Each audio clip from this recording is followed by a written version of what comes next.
자, 그럼 이제 393페이지 도로의 지정 보겠습니다. 허가권자는 도로 위치를 지정 공고하려면 이해관계 동의를 받아야 한다고 돼 있죠. 그러니까 도로는 주민의 관심사예요. 이해관계는 동의를 얻어야 한다. 다만 예외가 나옵니다. 다음에 해당하면 동의받지 않고 심의를 거쳐 도로를 정할 수 있다. 두 가지 사유가 나오죠. 이해관계인이 해외에 거주합니다. 해외에 거주한다면 거기까지 가서 동의받을 수 없잖아요. 그때는 심의를 거쳐 정할 수 있다. 두 번째, 주민이 오랫동안 통행을 이용하고는 사실상의 통로. 이미 오랫동안 이용하고 있다면 잠재적 동의를 해줬다는 거예요. 그때는 동의를 요하지 않는다. 우리는 여기서 세 번째 예외를 잡습니다. 원칙은 이해관계인 동의를 얻어야 되지만 해외에 거주하거나 오랫동안 이용하고 있다면 그러하지 아니하다. 예외 잡았습니다. 자, 넘기시고요. 자, 이제 3절로 갑니다. 대지와 도로의 관계라고 되어 있습니다. 거다 출입 통행 관계. 대지와 도로는 출입 통행 관계죠. 그래서 원칙을 보면은 건축물 대지는 2m 이상을 도로에 접해야 한다. 이 2m를 무슨 길이라고 했죠? 접도 길이라고 했죠? 접도 길이 2m 이상이 필요하다. 그러나 이번에 또 예외가 나옵니다. 다음에 해당하면 2m 이상을 접하지 않아도 된다. 첫 번째, 출입에 지장이 없다고 합니다. 2m 이상을 접하는 이유는 출입을 원활하게 하는 게 목적인데 출입에 지장이 없다면 굳이 접할 필요 없지 않느냐. 두 번째, 건축물 주변에 공지가 있다. 공지가 있다면 그 공지로 출입하면 될 거 아니냐. 그러니 2m 이상을 접하지 않아도 좋다. 세 번째, 농지법상 농막이라고 나오죠. 농막은 임시 거처입니다. 임시 거처니까 원두막 같은 거죠. 임시 거처까지 굳이 출입 통행을 원활하게 해줄 필요 없겠죠. 자, 그래서 네 번째 예외를 잡았습니다. 원칙은 접도 길이 2m 이상이 필요하지만 출입이 지장이 없거나 공지가 있거나 농막은 그렇지 않다 해서 이 네 가지는 예외를 잡았잖아요. 그런데 보행은 예외 규정이 없죠. 필수라는 겁니다. 자, 이제 03번은 이거죠. 이렇습니다. 자, 지금 요 그림을 가지고 써볼게요. 접도 길이가 얼마라고 그랬죠? 2m 이상이 필요합니다. 근데 여기 만약에 이 대지에 아주 큰 건물이 있어요. 건물이 대단히 커요. 이게 연면적이요 2,000 이상이야. 이 연면적이 2,000 이상이라면 사람이 꽤 많다는 거죠. 사람이 많으니까 넓은 도로가 필요하고 접도 길이도 넓게 펼쳐져야 되겠죠. 자, 이때는 원래 4m지만 6m 이상 필요하고 접도 길이가 2m지만 4m 이상 필요하다는 얘기죠. 얼마씩 커졌습니까? 2씩 커졌죠. 그러니까 2잖아, 2. 2를 크게 써놓은 거예요. 그래서 2,000 이상일 때 2씩 증가시켜서 2인데 4, 4인데 6 이상이 필요하다는 겁니다. 그것이 03번이죠. 연면적 합계 2,000 이상인 건물이 있는 대지는 너비 6m 이상 도로에 4m 이상을 접하라고 돼 있죠. 확인했습니까? 네. 플러스 2씩 증가되고 있죠. 2,000제곱이니까 이렇게 기억하시고요. 자, 이렇게 해서 대지와 도로를 맞췄습니다. 그럼 이제 오른쪽으로 가면 건축선이 나오잖아요. 거기다 별표를 하나 딱 붙여주세요. 그래서 이쪽 파트에서는 아까 공개 공지하고요. 지금의 건축선이 중요합니다. 자, 건축선을 하나하나씩 정리를 해볼까요?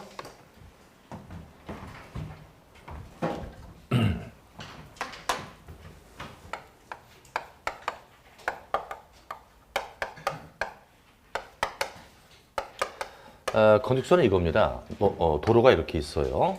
대지가 펼쳐집니다. 도로 너비는 얼마 이상이라고 그랬죠? 4m 이상이죠? 이것을 소요너비라고 해요. 소요너비. 자, 이런 상황에서 건축선은 뭐냐면 건축을 마음대로 하라 그러면 이 대지의 소유자가 말이죠. 건물을 자꾸 확장해서 도로를 침범하게 되죠. 차 왔다 갔다 부닥치죠? 이걸 막기 위해서 대지 내에서 건축할 수 있는 한계선을 정하는 거예요. 여기 바로 건축선. 그래서 건축선은 대지 내에서 건축이 가능한 선입니다. 건축이 가능한 선.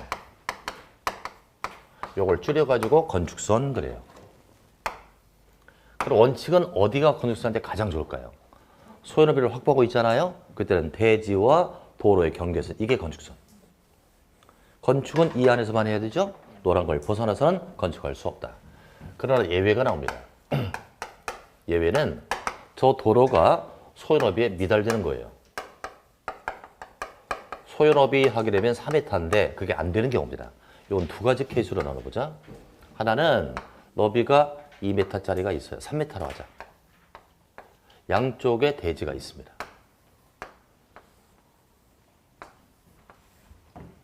지금 너비가 4m가 안 되죠? 또 하나는 한쪽에는 대지가 있어요. 물론 너비가 3m밖에 안 되고 이쪽에는 대지가 있는데 저 건너편에는 대지가 있는 게 아니고요. 철도 선로랄지 하천이랄지 경사지가 나간다 이거죠. 이와 같이 소연업이가 미달될 때는 어떻게 건축을 만드느냐. 최대 논칙은 이겁니다. 소연업이 4m를 만들자 이게요. 그럼 요건 양쪽에 대지가 있으니까 니하고 나하고 똑같이 부담해서 4m를 만들어야죠. 그럼 어디를 출발점으로 잡을까요? 도로 중심선이죠. 중심선에서 소연업이의 2분의 1씩 반씩 부담하면 돼요. 소연업이가 4m인데 그거 2분의 1이니까 2m씩을 이렇게 후퇴한다. 그러면 건축선이 대지 내로 들어옵니다. 그래야만 4m가 되죠. 그죠? 따라서 이쪽 대지는 건축은 이 안에서만 할 수 있고 여기도 마찬가지 여기서만 할 수 있다. 빗금친 부분은 건축선을 벗어나고 있으니까 건축할 수 있다 없다? 없다. 건축할 수 없어요. 건축할 수 없으니까 저 빗금친 부분은 대지 면적에 포함된다 제외된다? 제외가 된다는 거죠. 항시 대지는 건물을 지을 수 있는 땅인데 건축할 수 없으니까 빠지는 겁니다. 그럼 이거 보자. 이건 한쪽에만 대지가 있으니 얘가 다 3m를 만들어 줘야 돼요. 그러면 하천이 지나가고 있죠? 요 경사 경계선에서 소연업이 4m를 후퇴한다. 그럼 이게 건축선. 그리고 건축은 이 안에서만 할 수 있다. 빗금친 부분은 건축할 수 없으니 대지 면적에 포함되지 않는다는 거죠. 이건 경계선 출발하고 있죠? 따라서 이건 몇 메타 손해보는 거예요, 지금? 1m. 이건 얼마 손해본다? 요게 3이니까 1.5죠? 2 들어갔으니까 0.5m. 이건 건축할 수 없는 땅이 되어버리는 거죠. 자, 여기까지 먼저 보겠습니다. 우선 건축선의 의의를부터 보면 건축선이란 도로와 대지와의 관계에 있어서 도로와 접한 부분의 건축물을 건축할 수 있는 선을 말한다. 지정의 목적은 건물에 따른 도로 침식을 막고 도로 교통의 원활함을 도모하는 것이 바로 건축선의 목적이죠. 그럼 이번에 건축선의 규정에서 원칙은 어디와 어디 경계선이다? 대지와 도로의 경계선.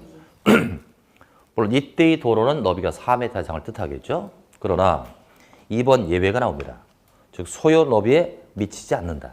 이때 첫 번째 도로 양쪽에 대지가 있다면 어디를 기점으로? 중심선에서 소요 너비 2분의 1을 후퇴한다. 두 번째 니은번이죠. 도로 반대쪽에 경사지, 하천, 철도 선로가 있다면 그 경사지가 있는 쪽의 경계선에서 소연업이 4m를 후퇴한다고 되어 있죠. 하나는 중심선, 하나는 경계선 유념하시고요. 넘기자. 이제 396페이지 동그라미 2번에 도로 모퉁이에서의 건축선이라고 되어 있죠. 이것을 가각전지라고 부릅니다. 도로 모퉁이에서의 건축선을 실무에서 가각전지라고 불러요. 제가 가각전지라고 쓰겠습니다.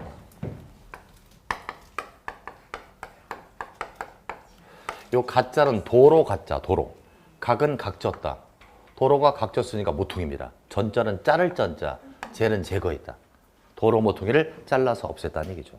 이런 경우죠. 도로가 꺾여 있습니다. 이렇게. 대지가 이렇게 껴 있어요. 이 도로 너비가 만약에 4m 이상이라면 건축선은 이거고 이게 4m 이상이라면 이게 건축선이죠. 건물을 여기다 꽉 채워서 이렇게 질 수가 있다는 거예요. 건축선 벗어나지 않았으니까. 이렇게 졌을 때 무슨 일이 벌어진다? 차가 돌 때마다 맨날 여기 부닥치죠. 사고 다발점이 발생하죠. 이걸 막기 위해서 비스듬히 건축선을 정해줍니다. 뭐 건축은 요원에서만 할 수 있죠.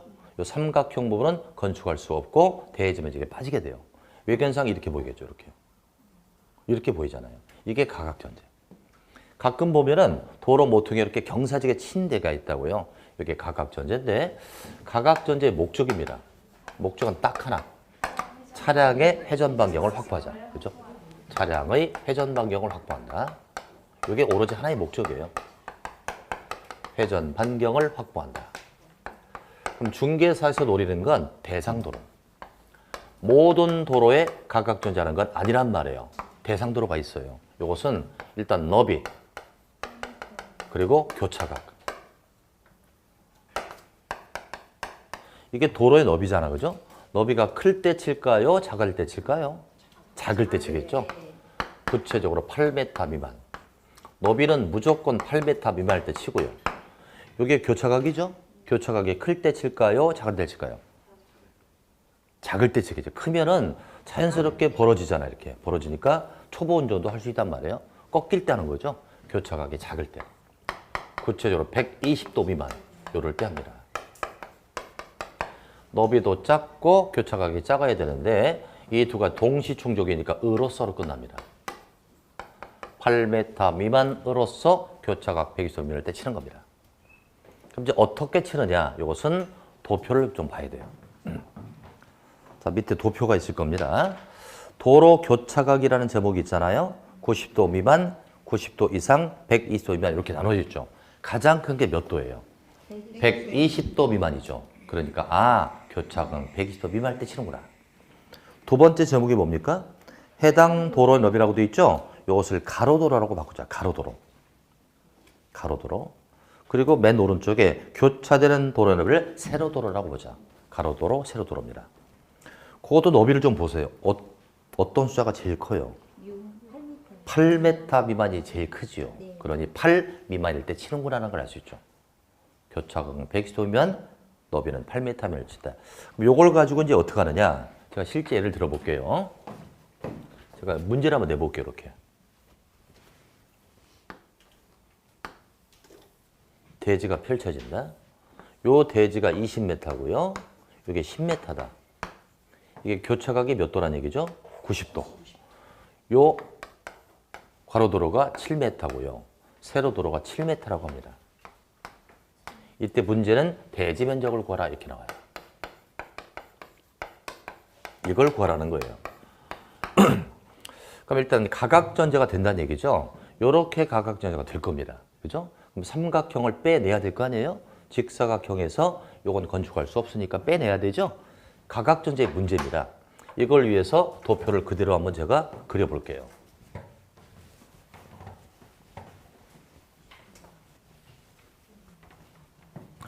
일단 교차각이 있어요. 교차각이 있고 여기가 가로도로, 여기가 세로도로.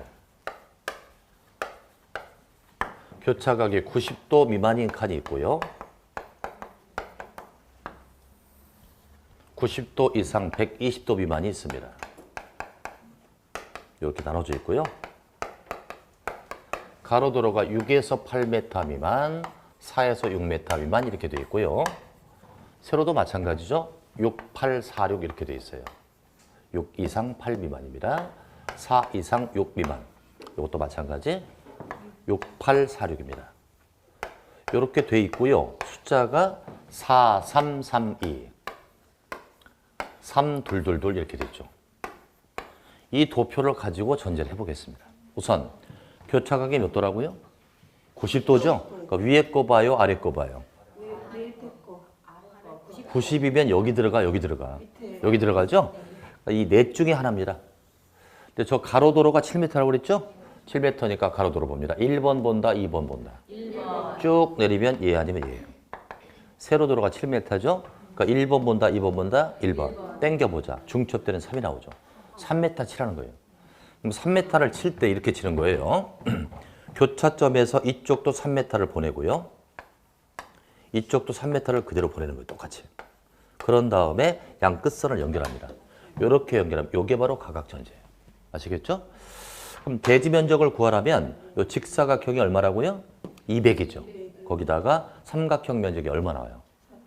3, 4번 9의 반쪽알이니까 4.5죠?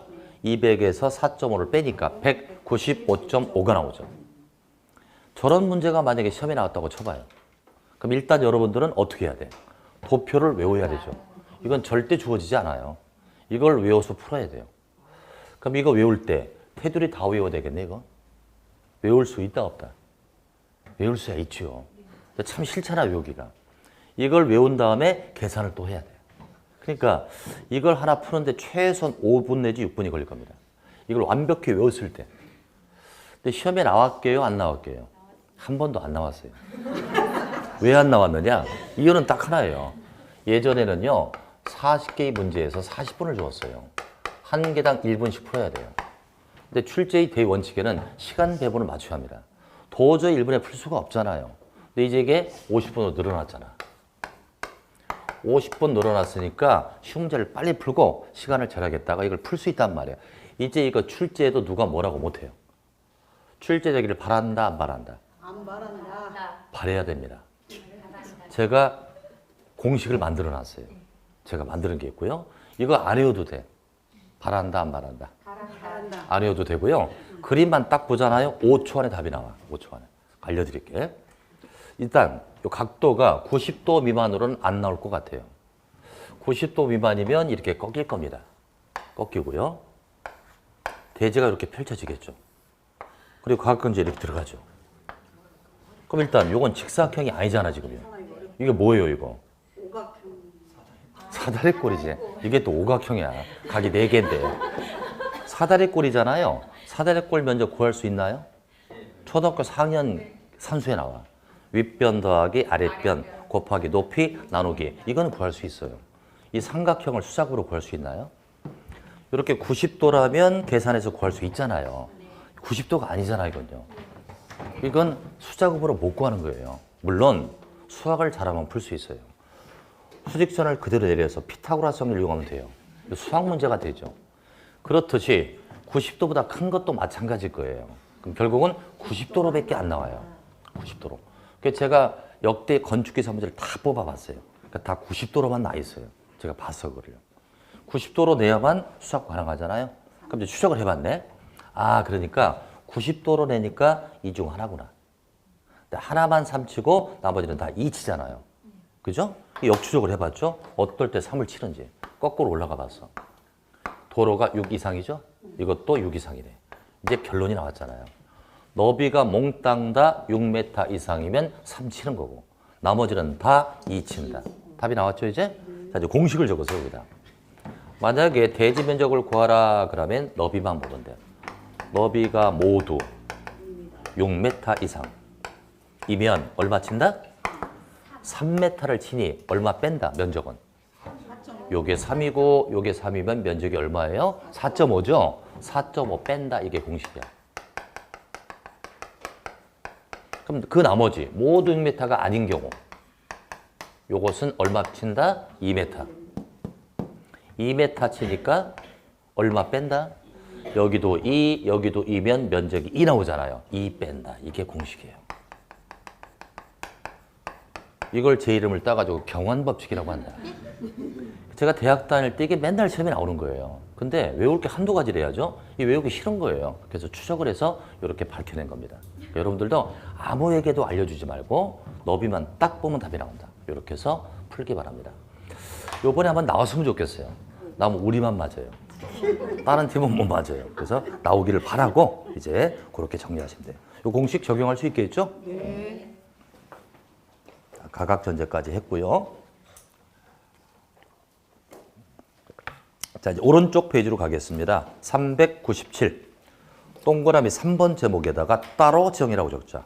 동그라미 3번에다가 따로 지정 이렇게. 요건 누군가 인위적으로 따로 건축선을 정한단 말입니다. 그러다 보니까 무리가 따르게 되고 피해를 줄 수가 있어요. 이건 억울한 경우가 발생합니다. 그래서 이 부분을 공부할 때는 억울함을 어떻게 달래주느냐 요게 주안점을 둬야죠. 자, 내용 봅니다. 특시, 특도, 시, 군, 고 얘네가 따로 정하는 겁니다. 얘네는 뭐 하는 자죠? 원칙적인 허가권자이죠? 그 자는 시가지 안에서 건축물의 위치나 환경을 정비한다. 이게 목적이에요. 따로 정하는 목적은 위치나 환경을 정비한다. 이때 도시적에서 4m를 따로 칠 수 있다. 따로 칠 수 있는 건 딱 한 지역이에요. 도시적일 때만. 최대 4m를 칠 수 있다. 자, 그것도 그림을 한번 그려보죠.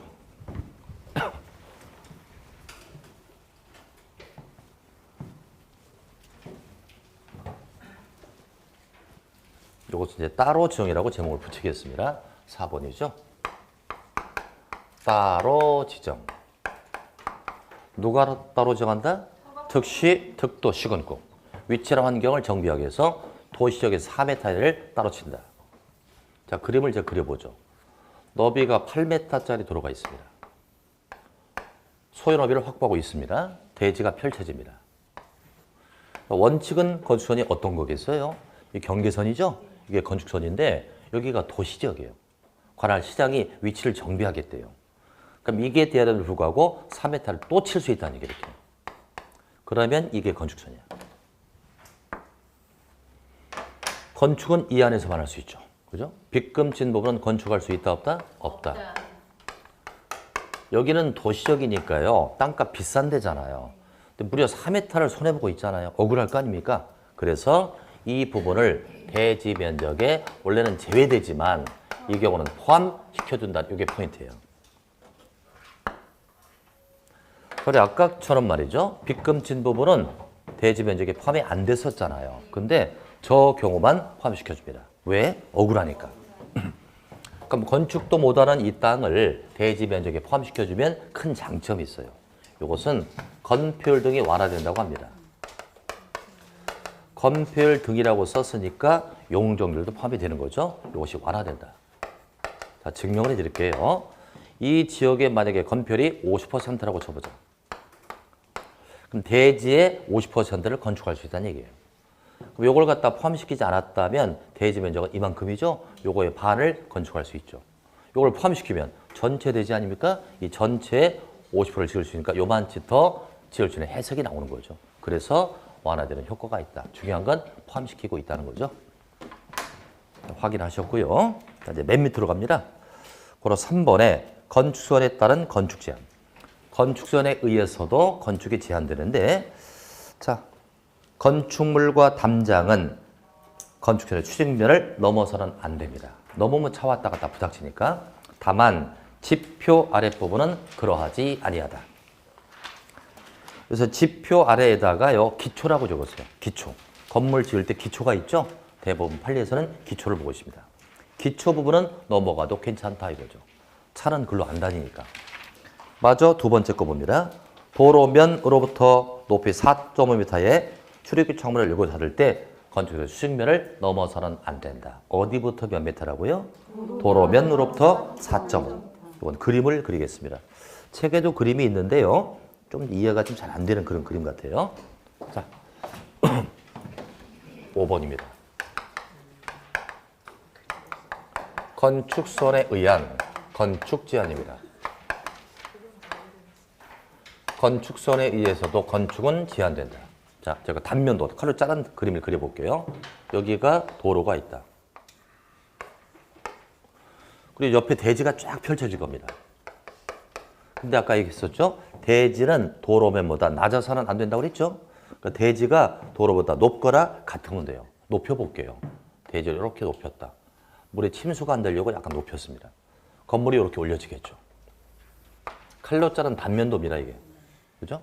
그럼 이때 도로의 너비가 만약 4m 이상이라면 원칙은 건축선이 어디입니까? 대지와 도로의 경계선 이렇게 되죠. 이게 단면도니까 수직선으로 끌어올리자는 거예요. 이걸 수직면으로 끌어올리면 이렇게 될 겁니다. 이게 바로 건축선의 수직면입니다. 근데 첫 번째 내용은 뭐였죠? 건물과 담장이 노란과 넘지 말아라 이거예요. 넘으면 차 왔다 갔다 부닥치니까. 단, 지표 아래는 그러하지 아니하다. 넘어가도 된다는 얘기죠. 지표 아래를 제가 기초라고 그랬죠. 기초를 제가 그려볼게요. 기초는 뭐냐면 건물의 힘을 단단한 안반에 전달하는 게 기초예요. 이게 단단한 안반이 있어요. 여기다 기둥을 딱 설치해가지고 기초판을 설치했습니다. 말뚝을 박았죠. 이렇게 해서 건물의 힘을 안반에 전달하는 기초입니다. 이 기초 부분은 노란과 넘어갔잖아요. 이건 괜찮다 이거예요. 차는 일로 안 다니니까. 두 번째, 도로면으로부터 4.5m 그랬어요. 도로면부터 4.5. 요거 이하니까 건물로 당겨보자 이거. 요거 이하니까 요 밑에죠. 밑에서 출입구나 창문을 딱 열었을 때 노란 거 넘지 말아라 이거죠. 차에 짐 싣고 가다 맨날 부닥치죠. 그럼 거꾸로 해석해 볼게요. 4.5를 넘는 부분이라면 창문 열어도 넘어가도 괜찮다는 해석이 나오죠. 왜 괜찮다? 차가 아무리 높아봐야 이걸 넘지 않는다 이거예요. 자, 그렇다면 우리 시험은 4.5를 노리지 않습니다. 이걸 어디부터 따진다? 지표예요, 도로예요? 도로면부터 따지는 거죠. 차는 도로다니까. 4.5는 맨날 보는 숫자예요. 차를 운전할 때 굴다리 딱 통과하잖아요. 굴다리에 뭐라고 써 있어요? 통과 높이 4.5 써 있죠. 이게 저 숫자입니다. 그래서 시험을 낼 때는 4.5는 건들지 않고요. 도로면을 지표면으로 바꾸면 틀립니다. 지표부터 4.5가 아니라는 거 도로면부터다. 이렇게 기억하시면 돼요. 이렇게 해서 건축을 모두 맞추겠습니다. 딱 5개에서 딱 정리가 되는 거죠.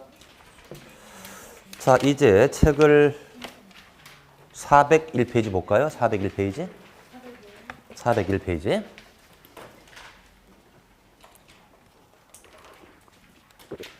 자, 이제 건축물의 구조라는 제목이 나와요. 여기부터는요, 구조나 설비 쪽이 나오는데 이것은 시사성의 문제가 꼭 하나 나옵니다. 그해 지진이 많이 발생했으면 지진 쪽, 바람이 많이 불면 바람 쪽, 화재가 많이 나면 소화 쪽에 문제를 냈죠. 근데 올해 여지까지 어떤 사건이 많습니까? 화재. 그래서 올해 시험은 화재 쪽이 나올 것 같아요. 제가 지금 재난청의 통계 자료를 분석하고 있습니다. 지진이 많은지 화재 위험이 많은지를 다 조사하고 있죠. 그래서 거기서 가장 많은 게 시사성의 문제일 겁니다. 근데 아직까지는 화재가 압도적으로 많습니다. 그래서 이 파트를 공부할 때는 화재 쪽을 위주로 해서 하겠습니다. 자, 우선 괄호 1번 제목이 뭡니까? 그건 01이잖아요. 01. 여태 몇 개를 공부했는데 괄호 1번도 못 찾아 그래. 괄호 1번 뭐라고 돼 있어요? 구조 기준동에 따른 그렇게 돼 있죠? 그 제목을 바꿔주세요. 그 제목을 바꿔줍니다. 구조 안전 확인 서류 제출. 구조 안전 확인 서류입니다. 구조 안전 확인 서류 제출. 확인 서류 제출. 박스에 몇 개 나오나요? 이 9개 건물은요, 구조적으로 안전한지 확인 서류를 제출하는 대상이에요. 9개를 다 외울 수 없습니다. 3개만 외우자. 1번, 층수는 2층 이상. 이면 확인 서류를 제출해야 돼요. 근데 괄호 속에 목구조라고 나오나요? 나무로 지은 걸 목구조라고 그러죠? 요건 3층 이상일 때 구조안전 확인 서류. 2번, 연면적 200 이상입니다. 이것도 목구조는 500 이상일 때 서류를 제출한다. 그리고 5번 갑니다. 기둥과 기둥 사이가 10m. 요 3개만 잡아주세요. 다 외우지 말고. 요건 무슨 대상이라고요? 구조 안전 확인 서류 제출 대상입니다. 층수는 몇 층? 2층. 연면적 200. 기둥과 기둥은 10m 이상. 자, 넘겨주시고요. 이제 괄호 3번으로 쭉 내려갑니다. 건축 구조기술사의 협력이라고 돼 있죠? 박스에 몇 개 있다? 요 5개는 건축 구조기술사와 협력을 받아야 돼요. 구조기술사면 건물이 안전한지를 측정하는 최고의 기술사죠. 여기 이번에 하나가 추가됩니다. 6번이라고 쓰시고 받아 적으시죠? 6번. 3층 이상인 필로티 형식. 3층 이상인 필로티 형식의 건축물 이렇게. 필로티 형식의 건축물입니다. 자, 그럼 이제 처음부터 봐요. 건축 구조기술사 협력 대상 첫 번째 층수가 6층 이상. 두 번째 특수 구조 건축물. 요거 본 거 같아요? 네? 336페이지 펴보세요. 잠깐. 336. 지난주에 공부한 것 같습니다. 336페이지 보시면 괄호 10번에 특수구조 건물이 나와 있죠? 3개인데 우리가 2개 했잖아요. 첫 번째는 보나 차양이 3m 이상 돌출. 두 번째는 기둥과 기둥이 20m 이상. 확인했잖아, 그죠? 첫 번째 뭐라고요? 보나 차양이 3m 이상 돌출. 또 하나는 기둥과 기둥이 20m 이상. 다시 돌아오시죠. 돌아왔으면 그 특수구조에다 2개를 적으세요. 하나는 기둥과 기둥 사이 20m 이상 하나 적으시고, 기둥과 기둥 사이 20m 이상. 기둥과 기둥 사이 20m 이상. 또 하나, 보, 차양 3m 이상 돌출. 보나 차양이 3m 이상 돌출. 이것이 특수구조죠. 이것은 구조기술사의 협력 대상이다. 그다음에 세 번째 다중이용 건축물. 네 번째 준다중이용. 5번은 지금 그 말이 안 5번도 지우고 지진구역 안의 건축물이라고 적었어요. 지진구역. 지진구역 안의 건축물입니다. 우리나라도 지진의 안전국가 아니잖아요. 포항이나 울진이나 이런 데 아주 많이 발생했었죠. 지진구역의 건축물도 구조교차 협력 대상. 그리고 3층 이상은 필로티 형식의 건축물. 이것은 최근에 필로티 건물에 화재가 많이 납니다. 그래서 만들어진 규정이에요. 화재가 나니까 붕괴가 되더라고요. 이걸 구조적으로 확인하겠다는 얘기예요. 자, 그럼 여러분들 아까 전 페이지 건 제목이 뭐였죠? 구조안전 확인서류 제출이고요. 지금 건요. 구조기술사 협력 대상이죠. 아까 건 몇 층 이상? 2층 이상. 지금 건 6층 이상. 아까 건 기둥과 기둥이 10m. 지금 건 20m. 비교하시기 바래요. 그럼 여러분들이 출제자라면 앞에 거 출제하겠어요? 뒤에 거 출제하겠어요? 뒤에 거. 이유는 두 가지. 일단 개정안이 있다는 거. 개정안이 있고요. 또 하나는 출제자가 다 구조기술사예요. 건축법 출제하는 사람이 기술사가 없는 사람은 없어요. 자기 거 내고 싶단 말이에요. 그래서 이걸 많이 내고 있습니다. 자, 됐고요.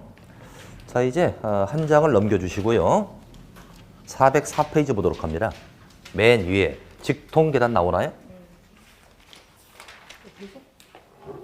직통계단 나오죠? 그다음 땡땡하고 받아 적자. 피난층으로 직접 통하는 계단. 이걸 직통계단이라고 해요. 피난층으로 직접 통하는 계단. 그럼 피난층이라 밑줄 쳐보세요. 피난층은 1층과 2층을 뜻합니다. 피난층은 뜻이 뭐냐면 외부의 도움 없이 스스로 피난을 쓰는 게 피난층이에요. 화재가 나더라도 1층과 2층이면 스스로 피난할 수 있죠. 이걸 피난층이라고 해요. 그럼 직통계단 이겁니다. 아파트 여러분 사시는 분들 생각해보자. 아파트 현관문을 딱 열고 나가면 왼쪽에 엘베가 있고 오른쪽 계단이 있잖아요. 계단 따라 쭉 내려가면 1층, 2층으로 통하죠. 이게 바로 직통계단. 그러니까 화재가 나면 엘베 타요? 계단 타요? 계단 타이죠. 그럼 뭐 화재가 났습니다. 내 아파트에 있단 말이에요. 그러니까 빠른 짧은 거리 내에 직통계단이 있어야 되잖아요. 그게 없으면 가다 죽어버려요. 그래서 30m 이하 보이나요? 각 거실에서부터 보행거리 30m 이하가 되도록 설치합니다. 내가 있는 거실에서부터 보행거리 30m 이하. 그럼 직통계단까지 갈 때 숨 쉬고 가야 돼? 참고 가야 돼요? 화재가 나면 여러분들 불에 타 죽지 않아요. 질식해 죽는 거예요. 그러니까 수건같은 물을 딱 하고 낮은 자세로 코입을 막고 직통계단을 가야 되는 거예요. 숨을 참고 가야 되죠? 숨을 참고 걸어갈 수 있는 거리가 30m라고 해요. 그게 30입니다. 30m면 이 강의실 여기서 끝에까지 왔다가 중간쯤 오면 30m 돼요. 충분히 숨 참을 수 있잖아요. 그죠? 실험을 다 한 거예요, 이거를. 애들, 어른들 다 불러다가 술을 딱 꺼놓고 숨 차는 거리를 다 잰 거죠. 그래서 법규를 만든 거예요. 근데 중요한 건 무슨 거리로 30m? 무슨 거리? 보행거리. 요걸요, 직진거리로 냅니다. 그럼 X예요. 직진거리 30m가 아니에요. 직진거리라면 가장 가까운 거리가 벽을 뚫고 가라는 얘기잖아요. 안 되죠. 보행거리입니다. 걸어가는 거리로 30m 이하. 확인하셨고요. 자, 이제 03번 제목을 지우고 피난안전구역으로 바꾸세요. 피난안전구역입니다. 피난안전구역은 제가 30년 이상 강의하면서 한 번도 강의를 안 했어요. 요번에 해야 됩니다. 이게 소방 때문에 해야 돼요. 별표 딱 세요. 그리고 피난안전구역은 뭐냐면 고층 건물 같은 데 말이죠. 화재가 나요. 그러면 피난안전구역을 요소요소에 설치해놨습니다. 우리 강의 일정도 많아요.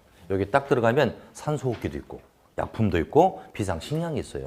그러면 여기서 있다가 외부로 탈출할 수도 있고요. 여기서 외부로 탈출로가 딱 구성되어 있습니다. 내가 도저히 힘들다면 여기 그냥 있으면 돼요. 그냥 있으면 119 아저씨가 와서 업고 갑니다. 불을 끌 때 소방서는요, 두 팀으로 나눕니다. 하나는 불을 끄고 하나는 구조를 합니다. 구조할 때 도면을 갖고 다녀요. 그 도면에서 이 건물의 몇 층에 피난구역이 있다는 걸 알고서요, 거기가 사람을 구하는 겁니다. 자, 그럼 일단 괄호 1번의 제목이 뭡니까? 초고층 건물의 피난구역. 괄호 2번은요, 준초고층. 초고층이 몇 층 이상이더라? 50층 이상. 고층은요? 30층 이상. 준초고층은요? 그 사이니까 자 준초고층에다 밑줄 딱 치고 몇 층에서 몇 층? 30층에서 49층까지. 초고층이 아닌 거니까 49층까지를 준초고층. 자 그러면 초고층 건물에는요 피난 안전구역을 몇 층마다 설치한다? 30개. 지상층으로부터 30개 층마다 1개 이상 설치합니다. 최대 30개 층이니까 뭐 20층마다 설치해도 상관없어요. 그러나 30층마다 1개 이상 설치하고요. 이제 준초고층은 어떻게 된다? 건물 전체 층수의 2분의 1에 해당하는 층으로부터 상하 5개 층 이내에 1개 소장을 설치한다. 뭔 얘기야 이게 또? 자 이런 얘기죠. 이게 48층짜리 아파트라고 쳐보자. 48층이니까 준초고층 맞습니까? 30에서 49층 사이죠? 2분의 1이니까 24층이잖아. 반이니까 이렇게 딱 나눠 놓고요. 여기서 상하 5개 층이니까 위로 5층, 아래로 5층. 요 사이에다가 1개 이상 설치하면 돼요. 여기다 설치하건 여기다 설치하건 그렇게 하라는 얘기죠. 이렇게 나눈 이유는 반을 딱 나눈 이유는 위에 있는 사람은 일로 피신하고 아래에 있는 사람은 일로 피신하라는 얘기죠. 그렇게 해서 옥상으로 가든 지상으로 탈출하라 이 얘기입니다. 이 기준 좀 알아두시기 바라요. 자, 초고층 건물은 어떻게 설치한다고요? 30층마다. 준초고층은요 반에서 위아래 5개 층이래. 그렇게 이해하시면 됩니다. 자, 됐고요. 자, 이제 오른쪽 페이지 맨 밑으로 내려갈까요? 난간 설치가 나옵니다. 옥상에 올라가면 난간이 있어요. 난간이 너무 높으면 시야를 막을 거고 너무 낮으면 추락사가 발생하죠. 그래서 우리 법에는 난간 높이는 1.2m 이상 됩니다. 허리춤이 약간 이상이면 추락사를 막을 수 있다. 1.2m 이상이다. 자, 넘겨주시고요. 걸어 3번에 헬리포트가 나옵니다. 헬리포트가 뭐 하는 거예요? 우리 높은 옥상, 여기 높은 건물이 있어요. 높은 건물에 화재가 나면 사람이 옥상으로 피신합니다. 그럼 헬기가 와서 구조해야죠. 그래서 옥상 바닥에 이런 거 보셨죠? 이게 헬리포터입니다. 헬기 착륙장이죠. 자, 이건 어떻게 설치하죠? 11층 이상의 층으로서 11층 이상의 바닥의 합계가 1만 이상. 이럴 때 헬리포터를 설치한다. 이렇습니다. 이게 11층 이상이죠. 11층 이상이고요. 11층 이상의 바닥에 다 합쳤을 때 1만 이상. 이건 뭘 의미하느냐면 일단 높은 층이고 11층 이상의 바닥에 많다는 건 사람이 많이 있다는 얘기예요. 그럼 이 자들이 옥상 탈출하면 헬기가 필요하다. 이게 바로 헬리포터. 몇 층 이상이라고요? 11층. 여기 보이네. 여기 11 딱 보이잖아. 이렇게. 얼마 이상이라고요? 이게 일자잖아. 일자 이렇게. 그대로 보이죠? 11층에 1만 이렇게 보면 돼요. 이럴 때 감동을 해야 되는데 감동도 안 하고 그죠? 대발견인데 그죠? 어이구.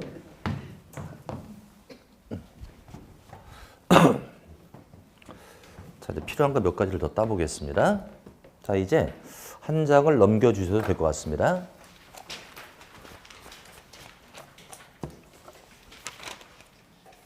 또 한 장, 408페이지 보면요. 12번에 건축물의 범죄 예방이 나오죠? 이게 작년에 한번 나왔었죠.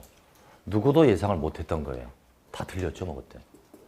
왜 나왔나 봤더니 작년에 도난 사건과 살인 사건이 많았어요. 그것도 다가구 주택에 대해서 많은 사건이 있었죠. 그래서 냈던 것 같습니다. 한번 나왔으니까 또 나올까요? 네. 저는 그렇게 생각 안 하죠. 이쪽에서 어차피 한 문제라면 소방 쪽, 화재 쪽이 중요할 것이다. 이렇게 예상을 합니다. 하나 정도 나와요. 자, 이제 한 장 넘기시고요. 자, 이제 410페이지 보도록 해요. 410페이지. 제4절 건축 설비 나와 있고요. 1번에 승용승강기 밑줄. 승용승강기는 사람이 타고 다니는 엘베죠. 그래서 설치 기준 봅니다. 6층 이상으로서 연면적 2천 이상입니다.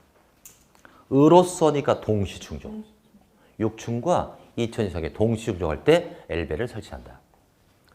그래서 여러분들 예전에 주공아파트 보면 5층에서 끊는 거예요. 엘베 설치 안 하려고. 또 시내 나가보면 상가가 다 5층에서 끝나잖아요. 6 이상이 되면 설치해야 되거든요. 그래서 6층 이상으로서 2천 이상일 때 설치한다. 2번으로 쭉 내려갑니다. 비상용 승강기 밑줄. 이건 구조대원 전용이라고 적었어요. 구조대원 전용 엘베입니다. 화재가 났을 때 구조대원이 타고 다니는 게 비상용 승강기. 이것은 아무 층에서나 타도 1층으로 자동 시스템, 자동으로 갑니다.